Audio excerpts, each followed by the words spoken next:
Antes, né, os grupos criavam um movimento, como o Face da Morte lançou, trouxe, pô, pegou várias outras pessoas, lançaram disco, Racionais lançaram outras pessoas, RZO trazia várias pessoas, tinha muito esse movimento. A gente percebe que do outro lado, dos burgueses, dos poderosos, eles usam muito QI. Mas eu vou falar para você que esse QI não é de inteligência, é de quem indica, né? Pega seus filhos, já indica para gerente no cargo, já para CEO. Isso acontece na música também, a gente vê os sertanejos, né, que tem um perfil e padrão hoje, né? Os caras ali branco, jovem, a postura, é o sertanejo atual, que fala universitário, e um vai puxando o outro, indicando o outro, e do nada, e botando muito dinheiro. E eu percebo que do lado de cá, a representatividade ela é de extrema importância e necessária. Mas a gente está vivendo um momento atual que só a representatividade hoje já não basta. É representar a atividade. Você chegou, tá certo. Mas quem você está levando também? Não, estou levando meu irmão, minha família, é obrigação. Mas quem você está divulgando também? Hoje, por exemplo, a gente olha a rede social do DMN, tem 10 mil seguidores. A gente olha a Face da Morte, tem 30, 40 mil. Porra, Face da Morte, mais de milhões de pessoas conhecem no país. Como é que tem 30? Cadê a gente usando o nosso QI para aumentar, para ter força? O QI de quem indica, de indicar. Quem tem os nossos que tem milhares de seguidores. Por que não posta? Será que se eu postar, vou perder espaço? Não. Aí já caiu na armadilha do outro lado. Se você postar, você aquece. Você movimenta. Você percebe hoje que falta a gente falar dos nossos, publicar os nossos, dar essa força de novo, como foi necessário lá atrás, a partir dos lançamentos, mas hoje de uma outra forma também, porque hoje a visibilidade, quanto você alcança, diz muito, né? Hoje o cara não contrata mais pela relevância da obra, contrata pelo quantos views tem, ele soma os views à quantidade de pessoas, e às vezes nem é só visualização comprada.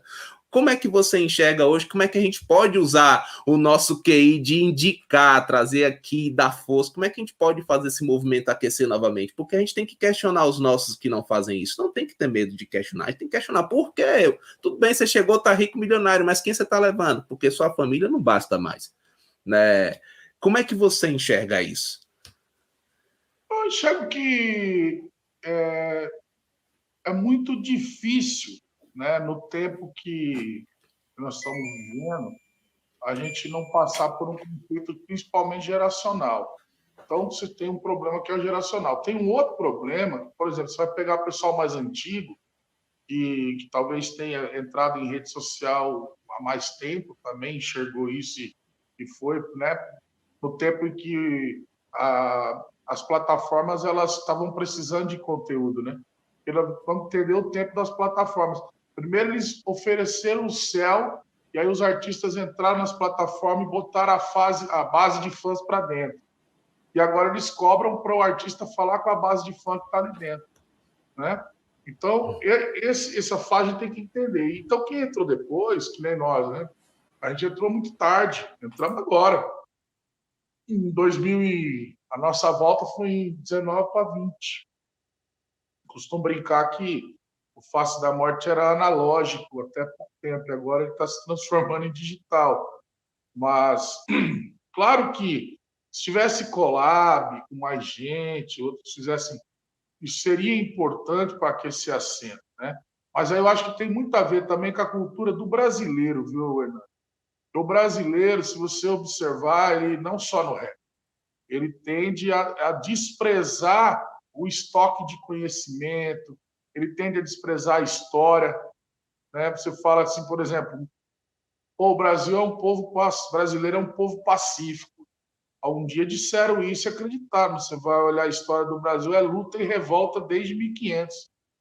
Talvez acho que é difícil você encontrar aqui no Cone Sul um país que tenha mais história de lutas e revoltas do que o Brasil. Tanto que em 2000 eu fiz um disco falando sobre isso, um calendário com quatro faixas falando das lutas do povo brasileiro. Então, assim, nós temos uma tendência a tentar apagar a memória, a virar a página, não olhar para trás, né? Tipo, o cara, por exemplo, você pega uma música, Peninha. Peninha é um compositor com milhares né, de milhões de visualizações das suas músicas na voz de um monte de intérprete.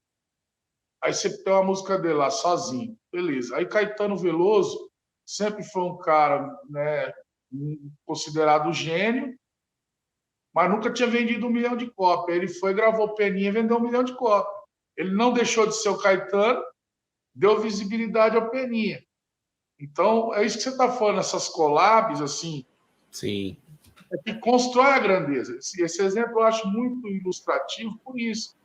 O Caetano não precisou deixar de ser o gênio que é para reconhecer que gravar uma música de um autor considerado popular ou brega aos olhos da grande crítica não diminuiu ele, pelo contrário, elevou os dois, né? Porque o Caetano vai e vende 1 milhão de cópias, ele se transformou no cara mais popular, talvez foi o maior hit da carreira do Caetano. Agora, tem uma coisa que os números também mentem. Tem artista que tem milhões de seguidores, não coloca 50 pessoas no show. Isso mesmo. Tem artista que não tem seguidor nenhum no Instagram, se faz um show, coloca lá seus 500, seus 1.000, coloca. Né? Então, tem essa coisa também, né? Eu acho também, Hernani, que hoje nós vivemos uma fase onde a profissionalização das produtoras que trabalham com o rap no Brasil começou. No meu tempo era assim, o cara que fazia o show era o mano da quebrada que se juntava com outros manos, aí eles faziam lá os grupos, se uniam, faziam caravana para eles poderem ter um palco para eles tocarem e levavam um grupo de fora. Então era assim, um negócio meio mambembe. Você não tinha produtoras com planejamento, com marketing, com investimento. Hoje, acabei de ver o pessoal lá que faz o Vila Mix, a Audio Mix, fazer o Rap Mix. Quando que isso era pensado, né, no Brasil, né? Como outros festivais enormes que existem. O Sena, que acontece aí, né, em São Paulo. Tem um outro do Rio lá, que eu esqueci o nome agora. Então, assim, grandes festivais. Uhum. O Rio de Janeiro sempre foi reconhecido como a capital brasileira do funk. E São Paulo do rap. Hoje, os maiores nomes da cena atual são do Rio de Janeiro. E os funks são de São Paulo. Né? Tirando o Djonga, que é de Minas, você vê que existe aí uma grande mudança nessa cena. E essas produtoras profissionais que entraram, né, para fazer esses mega eventos, grandes eventos, eles levam racionais nos eventos para dar um ar de legitimidade. Né? Sim. A questão, para não dizer que não é totalmente só um hype, e ter o Racionais ali para pôr aquela pitada de autenticidade no negócio, para não falar que não falou das flores, não é isso? Isso. Então, a gente tem aqui um problema. Né? Você pega a música sertaneja, por exemplo, todos os artistas jovens, pode ser o mais novo que entrou hoje no hype, ou os mais antigos, que nem Jorge Mateus, que marca, talvez essa não, eles têm um momento no show que eles fazem um set inteiro dedicado à música de raiz, da música sertaneja. Quando você vê um vagabundo de um moleque desse aí pegar e fazer uma menção a um grupo dos anos 90, um Pepeu, a um MC Jack, falar de uma coisa assim, falar, vou fazer um som aqui e tal, entendeu? O que no sertanejo eles chamam de modão, entendeu? No rap, cadê o clássico? Então, eu não estou dizendo que ninguém é obrigado a nada, estou dando exemplo de fomento da cena. Estou dando exemplo de fomento da cena. Só tentando responder a sua questão. Então, acho que tem a ver com a cultura, tem a ver com a visão também que esses profissionais que hoje estão envolvidos na cena do rap, estão promovendo artistas com dinheiro e também grandes eventos com estruturas fantásticas. Né? Hoje, de fato, no Brasil, você tem rappers que se transformaram em popstars. Né? Você tem alguns caras que conseguem construir, inclusive, algumas polêmicas parecidas com os americanos. Eu não sei se de propósito, né? Mas, enfim, esse tema é muito... Vamos encerrar ele aqui para a gente mudar de pergunta. Mas é muito bom a gente tocar nesse assunto, porque eu gosto eu falo muitas coisas, né? E eu gosto de pautar isso, que a gente precisa falar de nós mesmos. Eu fico com muita raiva e envergonhado às vezes, que, pô, os grupos, por exemplo, Beltrano lançou uma obra. Os outros, o que é que custa compartilhar aquela obra que Beltrano colocou? Não vai roubar fã de ninguém, não, pelo amor de Deus, nem tomar espaço de ninguém, não. A partir do momento que você começa a olhar o outro como uma questão de competição, já perdeu o bagulho. Você já está entrando num estado de falência de carreira também, porque o que faz isso girar é a manutenção disso, é a gente falar dos nossos, entrou um, pô, por que que as farmácias, as concorrentes, constroem uma do lado da outra? Porque isso é bom. Porque se fosse ruim, não ia ter isso. É distante, de ter uma farmácia, tem 2, 3 próximo. Né? Então, tipo assim, a gente não tem que se olhar como concorrente. Não custa nada, não custa nem muito tempo. O Face da Morte lançou o trabalho e Ciclano vai e publica no seu perfil. Fazer essa corrente. Essa corrente ela é importante nessa. Eu tive um problema com um ou com outro lá atrás. Já foi, já temos 40, já temos 50, a gente já tem maturidade, porque maturidade é conhecimento, ou não, né? A gente já tem, já para poder trocar ideia e resolver, e há um propósito muito maior. É por isso que eu gosto de falar esse ponto, porque a gente precisa avançar e discutir sobre isso.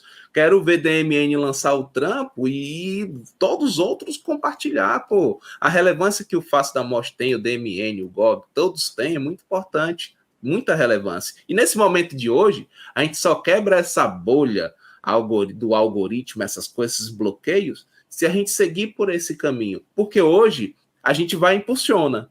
Paga lá, bota o impulsionamento. Mas as plataformas estão aumentando o valor do dia do impulsionamento. Antigamente, que era R$1 um dia, hoje é R$6, hoje é R$10 um dia, e a entrega é menor. Então, tipo assim, você tem que botar muita grana para poder entregar. E a gente só consegue quebrar isso a partir do momento que a gente começa a ter essa consciência, a gente tem essa ciência do bagulho e começa a fazer diferente. E eu vejo que vocês fazem isso, vocês compartilham outros grupos, já compartilharam o meu, a compartilhar de outros grupos, fazem essa corrente, e isso é muito necessário mesmo. Por isso que eu gosto de falar esse ponto, eu estou trazendo um pouco com todo mundo sobre isso, porque a gente tem que destruir essa visão de competir, de disputar e construir aquilo que já foi construído lá atrás, de coletivo também. Pô, se eu trago mais, se eu dou mais visibilidade, se eu compartilho um pouquinho do que eu tenho aqui, vai aquecer, vai ter mais fazendo. E não o contrário. Às vezes eu sinto que, por exemplo, artista... um grande nome aqui da MPB aqui do Ceará, né? Tal, é o grande nome. Ele é o grande nome. Mas tem outros grandes nomes ali que precisam ser vistos, só que aquele grande nome tenta invisibilizar aqueles outros grandes nomes porque ele não quer dividir aquele espaço. Vou te dar um exemplo fora do rap, para você entender que a coisa é mais grande ainda. Nós estamos com uma música aqui, pronta, já tem 1 ano mais ou menos que a música está pronta.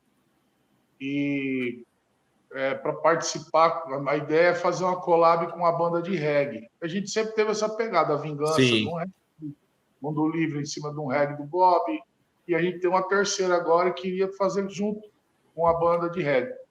Nós acertamos com 3 diferentes.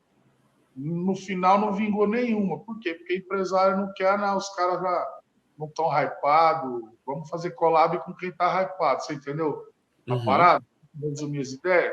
Isso aí se dá isso aí vai se dar no rap, como vai se dar com o pessoal de outros estilos também, porque os empresários do entretenimento, eles querem... Por exemplo, vou te falar uma aqui, ó.